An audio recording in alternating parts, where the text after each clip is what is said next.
क्या वाकई में ये सवाल जायज है? क्या वाकई वोट के लिए पश्चिम बंगाल को जलाया जा रहा है? ये सवाल जायज है आपका अनुराग जी कि वोट के लिए देश को जलाया जा रहा है और वो जलाने वाले कोई और नहीं, भाजपा के समर्थक है। आप देखिए इस मुल्क में जहां जहां दंगे हुए, मैं 1984 से गिनता हूं जहां सिख दंगे हुए, जहां जहां दंगे हुए, जिस साइड पे दंगे हुए दूसरी साइड पे भाजपा के समर्थक इन्वॉल्व है। आप देखिए इस चीज को, ये पैटर्न को आप देखिए क्यों ऐसे होता है कि या मुसलमानों के खिलाफ राइट होते, दूसरे साइड पे बीजेपी के समर्थक, लेफ्ट के खिलाफ होता बीजेपी के समर्थक, टीएमसी के खिलाफ होता भाजपा के समर्थक, कहीं पे मणिपुर पे होता भाजपा के समर्थक। भैया जहां इस देश में दंगे होते भाजपा के समर्थक, दिल्ली के अंदर गृह मंत्री, माननीय गृह मंत्री के नाक के नीचे दो दो दंगे हो गए, भाजपा के समर्थक। तो भाजपा एक कॉमन फैक्टर क्यों निकलती आ रही है? इस चीज की जांच होनी चाहिए। क्या तहसीन पूनावाला ऐसा तो नहीं है कि जो आप कह रहे हैं बात दरअसल में उसके उलट है कि हर बार दंगे में जो पीड़ित है या निशाना है वो बीजेपी के समर्थकों को या हिंदुओं को या भक्तों को, सनातनियों को बनाया जाता है? क्यों रामनवमी पर ही कहीं पत्थरबाजी होती है, कहीं दंगे होते हैं? क्यों किसी जो हिंदू है, सनातनी है, उसी पर हमला होता है? सबसे पहले इस मुल्क में हिंदू और मुसलमान के बीच में कोई तनाव नहीं है, भाजपा जबरदस्ती का तनाव क्रिएट करती है और इसलिए भाजपा के वहां पे समर्थक हर जगह पाए जाते क्योंकि ये लोग ही दंगे के अंदर इन्वॉल्व होते, भाजपा के समर्थक। ये ना हिंदू है ना मुसलमान है, और एक सेकंड, एक लाइन और, इसमें जो मुसलमान भी है जो दंगे करते, कथाकथित मुसलमान, ये भी भाजपा के पेरोल पे है। ये चीज को नोट किया जाए, ये धर्म के आधार पर नहीं, भाजपा के समर्थक। जवाब दीजिए, क्या सब कुछ बीजेपी करा रही है अपने चुनावी फायदे के लिए? ऐसा तहसीन पूनावाला का कहना है। देखिए तहसीन पूनावाला तो चूंकि राजनीतिक विश्लेषक हैं तो इसलिए राजनीति की बात करेंगे, लेकिन मैं बड़ा तथ्यात्मक बातें का आप सामने रखता हूँ। वैसे मैं उस दंगों पर जाना नहीं चाहता था जो हिंदू मुस्लिम दंगे हुए अभी तक। वास्तव में जितने भी दंगों का इतिहास अगर आप कुरेदोगे, खंगालोगे तो पता लगेगा कि दंगों में 80% दंगे और या हमले में कहूंगा वो जुम्मे के दिन होते हैं, मस्जिद से निकलते ही होते हैं, पत्थरबाजी करते हुए होते हैं। और अभी भी आप बता दूं, देखिए रामनवमी के जितने भी हमले हुए हैं, चाहे इस साल की बात हो पिछले साल की बात हो, मुस्लिम बस्तियों में जैसी हमारी शोभा यात्रा जाती है तो सारे हमलावर पेट्रोल बम चलाने लग जाते हैं, वहां पर सारे पत्थरबाज खड़े हो जाते हैं। क्यों भाई, कहां से आ जाते हैं? क्या प्री प्लान नहीं था उनके पास? क्या पत्थर उन्होंने पहले से घर पर, क्या पत्थर की फैक्ट्री खोली हुई उन्होंने? क्या मैं एक जानना चाहता हूँ आखिरकार इसके लिए टीएमसी के जो गुर्गे हैं वो ममता जी ने पहले से तैयार कर रखे थे। आपको पता कुछ दिनों पहले ही उन्होंने स्टेटमेंट दिया था कि रामनवमी पे ऐसा होगा। आप देखिए कि मैं कहना चाहता हूँ तहसीन पूनावाला को, ये राजनीति करते हैं लेकिन निकृष्ट राजनीति से बाज आए। मैं कहना चाहता हूं बड़ा स्पष्ट तौर पर कि आखिरकार बंगाल के अंदर भी लगभग 5000 स्थानों पर ऐसी हमारी रामनवमी की शोभा यात्रा निकली, लेकिन अभी 4-5 स्थानों पर टारगेट किया गया। और मुर्शिदाबाद की स्थिति ऐसी भयानक है, ऐसी भयावह है कि जिसकी वर्णन नहीं कर सकता मैं। रात को मुझे पता लगा। और आप मुझे बताइए आखिरकार ऐसा है तो रामनवमी की शोभा यात्रा के लिए हमें हाईकोर्ट क्यों जाना पड़ता है? आज हम एनआईए जांच के लिए हाईकोर्ट क्यों गए? पिछली बार एनआईए जांच के लिए हाईकोर्ट क्यों जाना पड़ा? आखिरकार हाईकोर्ट ने एनआईए की जांच पिछली बार की थी कि नहीं की थी?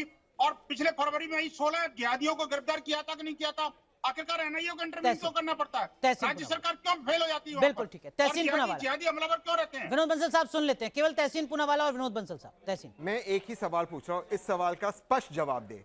डीआईजी मुशीराबाद को क्यों निकाला गया एक दिन पहले रामनवमी के? अनुराग भाई, मैं आपकी नहीं सर बीच में ना, सर ऐसे नहीं होगा सर। अनुराग जी आप मेरा शर्त, ठीक है आप मेरी एक लाइन, बंसल साहब सवाल सुन लीजिए फिर आप जवाब दीजिए। ऐसे डिबेट नहीं होता सर। बंसल साहब सवाल सुन लीजिए, आप जवाब दे दीजिएगा। ठीक है, पहला सवाल। अनुराग भाई, मैं आपकी बहुत रिस्पेक्ट करता हूँ, एक बहुत अच्छे पत्रकार है आप। मुझे इस देश के इतिहास में बताइए, एक बड़ा त्योहार आ रहा है, चाहे रामनवमी आ रहा है, ईद आ रहा है, कोई भी त्योहार आ रहा है, क्रिसमस आ रहा है, क्या एक दिन पहला चुनाव के वक्त डीआईजी को हटाया जाता है? सर वो तो चुनाव आयोग का फैसला होगा ना। आप चुनाव आयोग के फैसले को राजनीतिक फैसला बता रहे हैं। उस पे पूछ सकते हैं सर, ये लोकतंत्र है, बाबा साहेब आम्बेडकर का संविधान है, क्यों नहीं पूछ सकते इलेक्शन कमीशन को? कौन होते इलेक्शन कमीशन ये फैसला लेने को एक दिन पहले? क्यों नहीं पूछ सकते इलेक्शन कमीशन से सवाल? इलेक्शन कमीशन का बाहर से आया, क्या पाकिस्तान से आया, भारत का है? क्यों नहीं पूछ सकते? लेकिन जब आप इस सवाल अफसर है, इनको पूछना मेरा कर्तव्य है। लेकिन तहसीन पूनावाला, जब आप इलेक्शन कमीशन पर ये सवाल खड़ा कर रहे हैं तो आप कह रहे हैं कि अगर पश्चिम बंगाल जला तो उसके मूल में इलेक्शन कमीशन था। मैं ये कह रहा हूं बंसल साहब, देखिए अगर आप चिल्लाओगे मैं डिबेट छोड़ दूंगा। बंसल साहब मैं आऊंगा आपके पास। तहसीन पूनावाला, आप तो बड़ा गंभीर आरोप लगा रहे हैं। आप कह रहे हैं कि पश्चिम बंगाल में दंगे हो गए क्योंकि मूल में चुनाव आयोग था। मैं ये नहीं कह रहा हूं। चुनाव आयोग डीआईजी को ना हटाता तो दंगे ना होते। ये कह रहा हूं, ये बात मैं बिल्कुल कह रहा हूं। डीआईजी को हटाने का फैसला किसका था और क्यों लिया गया रामनवमी के एक दिन पहला? कौन है वो आईएएस अफसर? देखिए बंसल साहब, मैं ऐसे नहीं करता हूं डिबेट, मैं आपको लास्ट टाइम कह रहा हूं बंसल साहब, मैं आपका आदर करता हूं, मेरे बीच में मत बोलिए। आपका पॉइंट आ गया। विनोद बंसल जवाब पॉइंट रह गया, बोले कंप्लीट कीजिए। ये सारे जो आईएएस अफसर है, अधिकतर आईएएस आईपीएस अफसर बहुत अच्छे व्यक्ति हैं, लेकिन इनको सोचना चाहिए इनकी वफादारी दो लोगों के प्रति है या देश के संविधान के प्रति, ये सोचना चाहिए उनको। ठीक है, अब चुनाव आयोग के साथ साथ जो अफसरशाही है उस पर भी तहसीन यहां पर सवाल खड़ा कर रहे हैं। विनोद बंसल, आप जवाब दीजिए। देखिए अनुराग जी, ये बात ये है कि अगर मूल से भागना और जो सही स्थान पर चोट आती है तो मरमहत हो जाना, ये इनकी प्रवृत्ति, प्रकृति, संस्कृति है। मुझे समझ में नहीं आता, बात जिहादी वर्सेज राम भक्तों की है और ये ले जाते हैं राजनीति पर और ले जाते हैं उन चुनाव आयोग के डिसीजन पर। अरे भाई, चुनाव आयोग से अगर आपको कोई शिकायत है तो वहां जाकर शिकायत करते हैं आप। लेकिन मैं कहना चाहता हूं कि मुस्लिम बस्तियों में ही जाकर के ही हमारी यात्राओं पर हमले क्यों होते हैं? मस्जिदों को, मदरसों से पत्थर क्यों फेंके जाते हैं? जिहादियों के पास तलवार और हथियार कहां से आ जाते हैं? सैकड़ों की संख्या में हिंदुओं को घायल क्यों किया जाता है? ठीक है, संजय चक्रवर्ती, हिंदुओं को अपनी यात्रा और अपने उत्सव मनाने का भी संजय चक्रवर्ती, अगर एक पुलिस अधिकारी को बदल दिया तो रामनवमी के दिन दंगे हो गए, अगर यही दलील ठीक है तो फिर 2018 में आसनसोल में रामनवमी के मौके पर जो दंगा हुआ उस वक्त किस अधिकारी को तबादला कर दिया गया था? 2022 में हावड़ा के शिवपुर में जो दंगा हुआ रामनवमी के मौके पर, तब किस अफसर का तबादला चुनाव आयोग ने कर दिया था? 2023 में जब हावड़ा, हुगली, नॉर्थ दिनाजपुर जल रहे थे रामनवमी के मौके पर, तब किस अफसर का तबादला कर दिया था केंद्र सरकार ने या चुनाव आयोग ने?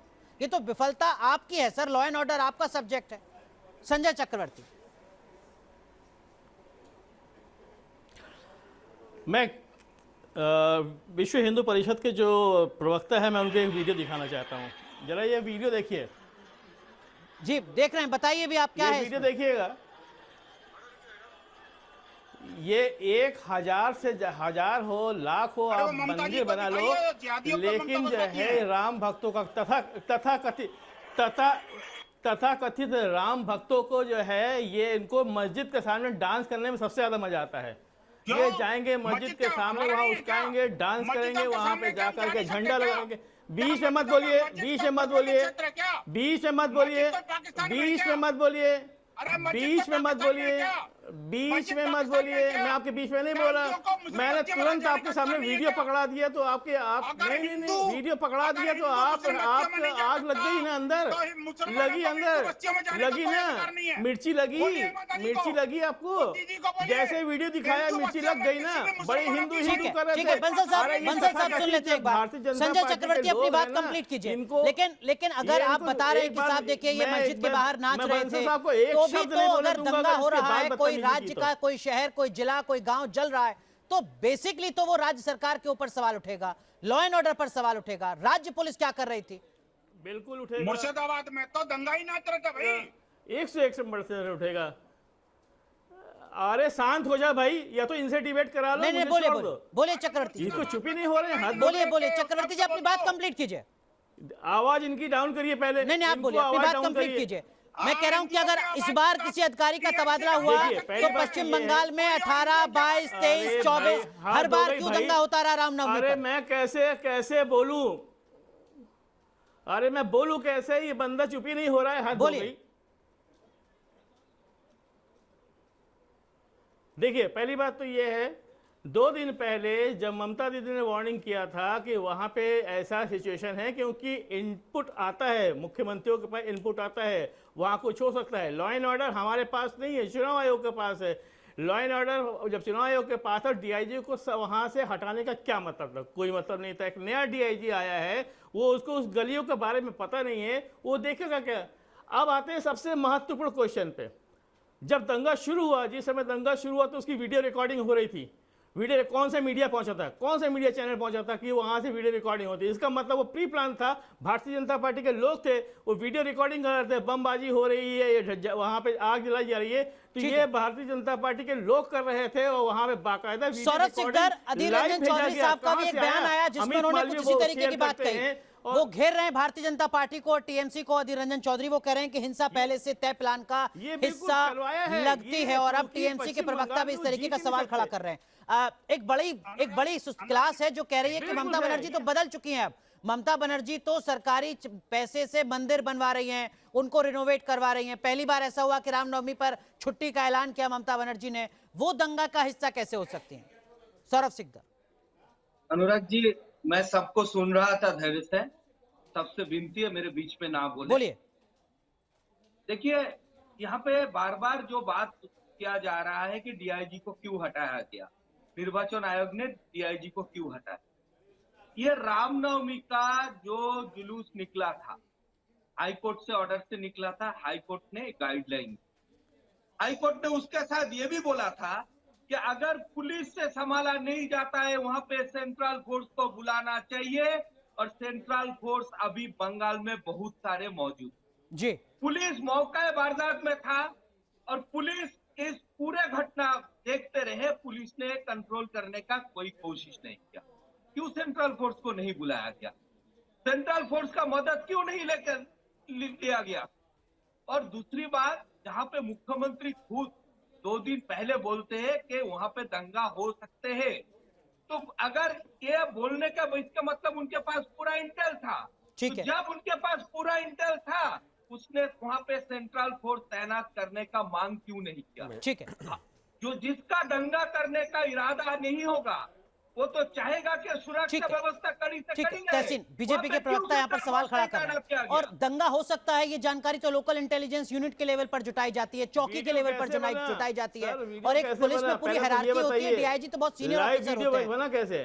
ठीक है तहसीन पूनावाला, एक अधिकारी के हटाने से एक राज्य में दंगा हो जाएगा, ये तर्क थोड़ा समझ में नहीं आता। तब जबकि 18, 22, 23 का भी मैं आंकड़ा गिना रहा हूं, 24 जनवरी को जब भगवान श्री राम की प्राण प्रतिष्ठा हो रही थी अयोध्या में, तब भी पश्चिम बंगाल में दंगा हुआ था। तहसीन, बहुत अच्छा सवाल आपने उठाया। मैं दंगा नहीं, हिंदुओं पर हमला हुआ था। जी देखिए, अगर मैं ठीक है, ऐसे नहीं ठीक है, करता कोई बात बेटे, नहीं, कोई मैं बात नहीं। दोबारा आप से अपनी आपसे बात दरख्वास्त, आप उनका फ्रीडम नहीं नहीं, सबके बीच में नहीं बोल सकते। आप अपनी बात कहिए। ठीक है, मैं 2 या 3 चीज कहना चाहता हूँ।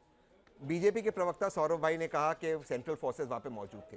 अब आप अनुराग जी, आप बहुत वरिष्ठ हैं, आप बहुत अच्छे पत्रकार हैं। सेंट्रल फोर्सेस क्या मुख्यमंत्री समन कर सकती? जब code of conduct, election commission जब कोर्ट का ऑर्डर था, क्यों नहीं किया? यही मैं आपको बता रहा हूं। ये 2 या 3 अफसर जो आईएएस अफसर है या आईपीएस अफसर है, इनको ये सोचना चाहिए, मैं बहुत जिम्मेदारी से कह रहा हूं, कि उनकी वफादारी किसके प्रति है। ये ठीक है, आप ये कर रहे हो, इसमें आपको लगता है भाजपा का फायदा हो जाएगा, नहीं होगा, ये अलग बात है। लेकिन ये तहसीन भाई, अलग फिर बात है। 2018 में आसनसोल में दंगा क्यों हुआ रामनवमी पर? हाँ? आसनसोल में 2018 में दंगा क्योंकि क्यों हुआ? भाजपा ही तब दूसरे तो से- कोई डीआईजी नहीं ठीक है, बदला गया मैं था। उल्टा कह रहा हूं। 2022 में हावड़ा, हुगली मैं और उल्टा नॉर्थ कह रहा हूं। दिनाजपुर में क्यों दंगा अब हुआ? मैं उसका जवाब आपको देता हूं, मैं आपको उसका जवाब देता हूं। केरल में दंगे क्यों है? वहां पे तो डीआईजी नहीं बदला गया, वहां पे क्यों भाजपा थे दूसरे साइड पे? दिल्ली में क्यों है? यहाँ पे तो गृह मंत्री 2 बार बैठे हुए, 2 बार उनके नाक की तो नीचे डीआईजी की दलील तो नहीं जम सकती मैं ना। आपको बता रहा हूं, क्योंकि बीजेपी इसमें इन्वॉल्व है। राजस्थान में क्यों हुआ?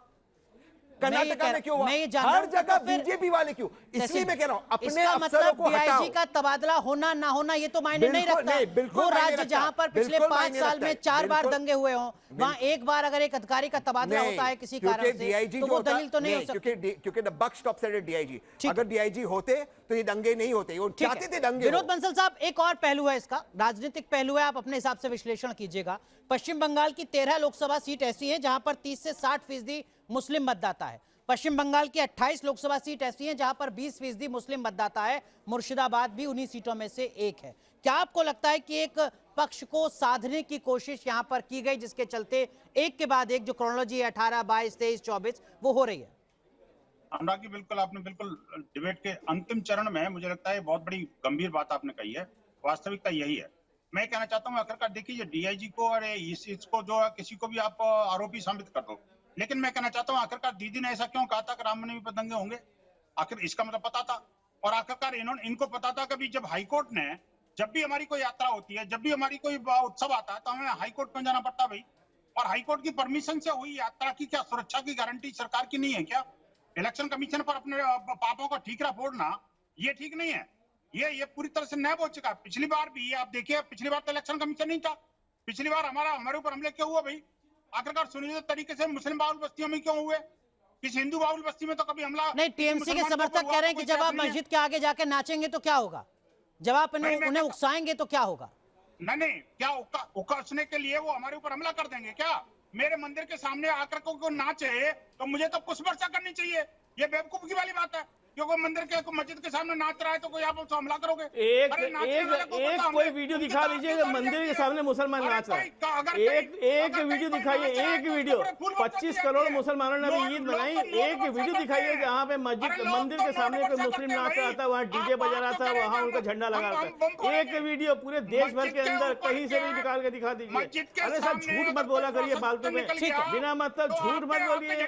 मस्जिद के सामने आप जा करके वहाँ पे ठीक है, लेकिन नारे लेकिन लगाएंगे, उनको लेकिन टारगेट लेकिन करेंगे, वहाँ पे झंडा लगाएंगे, भगवा झंडा लगाएंगे, और आप सोचते हैं कि तहसीन, चुपचाप आपको सुनते ठीक है रहेंगे। चक्रवर्ती आप साहब हैं कौन? ठीक है, नहीं आप नहीं हैं कौन? एक मिनट आप क्या समझते हैं हिंदू एक मिनट संजय चक्रवर्ती प्लीज। तहसीन पुनावाला, उसका तहसीन बात पुनावाला, करते हैं, वोट की 2014 राजनीति के करते मुकाबले रहते हैं। 2019 तक आते आते पश्चिम बंगाल में भारतीय जनता पार्टी ने बहुत ज्यादा मजबूत स्थिति हासिल की है। सिर्फ 3% वोट का अंतर रह गया है, 40 और 43%, और सिर्फ 4 लोकसभा सीटों का अंतर रह गया है, 18 और 22। क्या आपको लगता है कि इसकी भी एक बौखलाहट हो सकती है? बिल्कुल अनुराग भाई, एक चीज हम आपके दर्शकों के विवेक पे छोड़ते हैं। हर दंगे के बाद फायदा किस पॉलिटिकल पार्टी को था, बस यही छोड़ दीजिए। अगर दंगे होते कौन सी पॉलिटिकल पार्टी बढ़ती है, ये सोच लीजिए। इसका जवाब मुझे भी मत दीजिए, किसका फायदा होता है। और जिस देश में हम कहते हैं ना मुसलमान ने दंगे किए, ये कह रहे हैं ना वीएचपी के प्रवक्ता, सारे मुसलमान, वीएचपी का मानना है कि भाजपा को भगाना चाहती है, तो क्यों मुसलमान या क्यों भाजपा के विरोधी ऐसे हरकत करेगी जिससे भाजपा को फायदा हो? यानी कि ये हिंदू मुसलमान नहीं कर रहे, कोई भी हिंदू जो भाजपा के विरोधी वो नहीं कर रहा, और अधिकतर हिंदू उनके खिलाफ है। नहीं, ये उसके पीछे भाजपा तो के एक रणनीति कार्यकर्ता कर रहे हैं, उसके जिससे पीछे तो फायदा भाजपा को हो रहा है। नहीं, उसके ये पीछे चीज तो ये सोच रणनीति लीजिए। होगी ना पश्चिम बंगाल में कि नहीं, 28 लोकसभा सीट रणनीति ऐसी है। जहां पर मुसलमान तय करेगा कौन जीतेगा कौन हारेगा। कोई मुर्शिदाबाद में मुसलमान, कोई हिंदू मुसलमान तय नहीं मतदाता करता। तय करेगा कौन जीतेगा हर कौन हारेगा। मुसलमान, हर हिंदू देश के बारे में सोचता है। सिर्फ भाजपा के जो समर्थक है वो सोचते हैं हिंसा हो जिससे भाजपा का फायदा हो। आप सोचिए, ये सवाल का जवाब आपके दर्शकों को देने दीजिए। दंगे का सीधा सीधा फायदा कौन से राष्ट्रीय दल को होता है? सौरभ सिकदर, ये अगर अपीजमेंट के लिए ही सब कुछ हो रहा है तो कौन कर रहा है, टीएमसी बीजेपी? देखिए, अपीजमेंट ये वार्ड और तृणमूल कांग्रेस समर्थक है। ममता दीदी शुरू से बोलता है जो गाय दूध देता है मैं उसका लात खाने के लिए तैयार हूँ, मीडिया में है, दलील है इसका मंत्री फिराद हकीम बोलता है मैं कलकत्ता में मिनी पाकिस्तान बना दूंगा, ये दलील है। और ये जब रामनवमी का चर्चा हो रहा था तभी भी ये किसको इशारा करके ममता दीदी ने बोला था कि रामनवमी का जुलूस निकलेगा तो उस पर अटैक हो सकता है। एक राज्य के मुख्यमंत्री है, हिंदुओं का भी मुख्यमंत्री है, मुसलमानों का मुख्यमंत्री है, सारे धर्म का मुख्यमंत्री है, उसका सुरक्षा निश्चित करना उनके काम लेकिन है। संजय चक्रवर्ती, ये लॉ एंड ऑर्डर पर तो एक बड़ा सवाल खड़ा होता है ना। मतलब एक अफसर का तबादला हो गया तो एक शहर में 18 लोग घायल हो गए, दंगा हो गया, क्या उसी अफसर के सहारे था पूरा मुर्शिदाबाद? जिहादियों के सहारे था जी। मेरे सवाल का अभी तक किसी ने जवाब नहीं दिया। ये लाइव टेलीकास्ट वीडियो का हो कहां से रहा था? मैं कहता हूं अभी हमारे शहर में 20 किलोमीटर दूर में कहीं पे भी जो है दंगा हो जाता है तो वहां मीडिया को पहुंचते पहुंचते 1-1.5 घंटा लग जाएगा।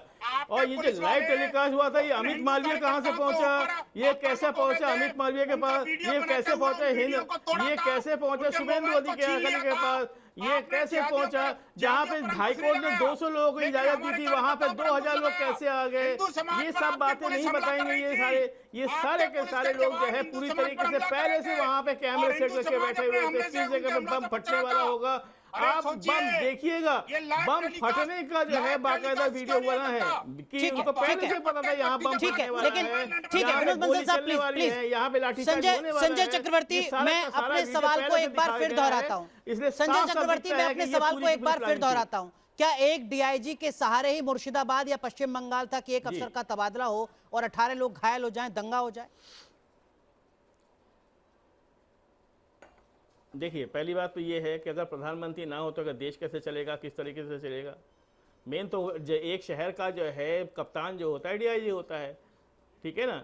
और दूसरी बात ये है कि आज आप पश्चिम बंगाल को घेर रहे थे। पिछले साल रामनवमी के समय जो है कर्नाटक में, महाराष्ट्र में, गुजरात में जो गुजरात मॉडल दिखाया था, गुजरात मॉडल वहां पे दंगे होते हैं, उसके बावजूद कोई ये बात नहीं होती है। नहीं, मध्य प्रदेश में भी हुए थे, आपकी जानकारी के लिए ऐड कर दूं। तब भी सवाल पूछे गए थे, तब भी चर्चा हुई थी। जो हरकतें हुई हैं वो बाकायदा किसी भी मीडिया में नहीं होती, लेकिन संजय चक्रवर्ती, विनोद बंसल वो कह रहे हैं कि तो सामान्य बात है, बाकी राज्यों में भी होता है, पश्चिम बंगाल में हो रहा है तो आप इतना क्यों बौखला रहे हैं? क्या किसी राज्य के मुख्यमंत्री ने उनको 69% दंगे जो होता है भाजपा शासित प्रदेशों में होता है, 69%। अरे मेरी बात सुनिए, पहले मेरी बात का जवाब दीजिए। मैं कहता हूं आखिरकार किसी राज्य के मुख्यमंत्री ने ये कहा है क्या कि रामनवमी पर ऐसा होगा? और अगर इंटेल था तो उसको कोई कार्रवाई करने से किसी ने मना किया क्या? आप मुझे बताइए कि जब हमले होते हैं हिंदुओं पर तो एनआईए जांच के लिए मांग से पुलिस क्यों सकपकाती है? आखिरकार किसी जिहादी को आज तक फांसी क्यों नहीं हुई? आप मुझे बताइए, पिछली बार लगातार हमारे रामनवमी हनुमान जयंती, दुर्गा पूजा, सरस्वती पूजा, इतने सारे त्योहारों को हमें हाईकोर्ट क्यों जाना पड़ता है त्योहार मनाने के लिए? ठीक है। हाईकोर्ट के परमिशन के बावजूद ठीक भी है। हमारे तहसीन, लॉ एंड ऑर्डर के ऊपर एक सवाल तो है। ठीक है, प्लीज प्लीज किस तरीके से तहसीन, बेवकूफी वाली बातें कर रहे हैं? लेकिन एक एनालिस्ट के ये तौर पर दुर्गा क्या आपको पूजा और लगता है कि रामनवमी पश्चिम पूजा बंगाल का इसके- जो चुनाव है 2024 का, वो हिंदू वर्सेस मुसलमान, इस तरीके के जो तमाम मुद्दे हैं, इन्हीं के इर्द गिर्द ज्यादा गर्माती नजर आएगी पॉलिटिक्स? भाजपा ये चाहती है, लेकिन जो विनोद बंसल साहब ने सवाल उठाया मुख्यमंत्री पर, मैं उससे बिल्कुल इत्तेफाक रखता हूं और ममता जी को आंसर देना चाहिए, लेकिन वही पैमाना फिर मणिपुर में जिस मुख्यमंत्री के ट्वीट डिलीट करवाए गए, इस तरह के घटिया ट्वीट उस मुख्यमंत्री ने किया, प्रधानमंत्री जी को स्टेप इन करते ट्वीट्स डिलीट करवाने के, किस तरह का पोलराइजेशन किया, उस मुख्यमंत्री को बाहर क्यों नहीं निकाला? जिस मुख्यमंत्री न्यूज नेशन जैसे बड़े चैनल को कहता है 2 महिला नंग परेड नहीं कराई गई, सैकड़ों महिला इसलिए हमने इंटरनेट बंद किया, उसको क्यों नहीं निकाला बाहर? ये सवाल है। ममता जी गलत है, विनोद बंसल, अनुराग जी बिल्कुल आप पकड़े हो। ये दोहरा मणिपुर के मापदंड है क्या आप मुख्यमंत्री को लोगों क्यों का? सर पे चढ़ा विनोद कर बंसल बैठा है? साहब, केवल विनोद बंसल और तहसीन पुनावाला। देखिए तहसीन भाई ना छुप छुप को बाहर करने में माहिर हैं। ये न तो किसी राजनीतिक पार्टी के प्रवक्ता है और न कोई नेता बनना चाहते, लेकिन कीचड़ उछालना जरूर चाहते हैं। इनका काम है सिर्फ वो इनडायरेक्ट वे में अटैक करते रहना। मैं कहना चाहता हूँ, देखिए आप सर सॉरी, मैं बहुत डायरेक्ट अटैक कर रहा हूँ बीजेपी पे। बोलिए ना, क्या सर सॉरी, मैं बहुत डायरेक्ट अटैक कर रहा हूँ बीजेपी पे। जब हिंदुओं पर हमले होते हैं तो मस्जिद मदरसे क्यों इन्वॉल्व होते हैं? जब हिंदुओं पर हमले होते हैं तो आखिरकार पॉलिटिकल प्रोटेक्शन क्यों होता है? जब हिंदुओं पर हमले होते हैं तो उनको हाईकोर्ट की शरण में क्यों जाना पड़ता है? अभी मुर्शिदाबाद के लिए भी, मुर्शिदाबाद के लिए भी सुन लीजिए। ठीक है बंसल साहब, माफ कीजिए, वक्त खत्म हो चुका है। जांच की मांग कर रहे हैं। माफ कीजिए, वक्त खत्म हो चुका है। बहुत बहुत शुक्रिया आप चारों का जुड़ने के लिए। तो जिस तरीके से पश्चिम बंगाल में इस बार मुर्शिदाबाद में रामनवमी पर दंगे हुए, आने वाले वक्त में सियासत लगातार गर्माती रहेगी इसी मुद्दे के इर्द गिर्द, खासकर पश्चिम बंगाल में। बहुत बहुत शुक्रिया आपका जुड़ने के लिए।